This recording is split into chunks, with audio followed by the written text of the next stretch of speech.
শরীয়তপুরের পালং থানায় 11টি ইউনিয়নের গল্প, একটি মাত্র পৌরসভা উন্নয়ন খুব গল্প।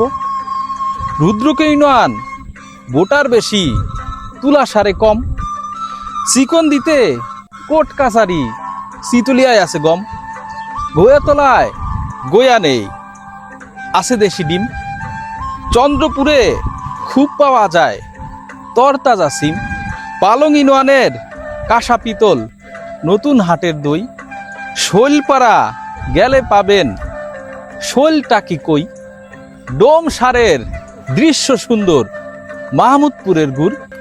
চিতলি আসলে শুনতে পাবেন আর বাঁশির সুর।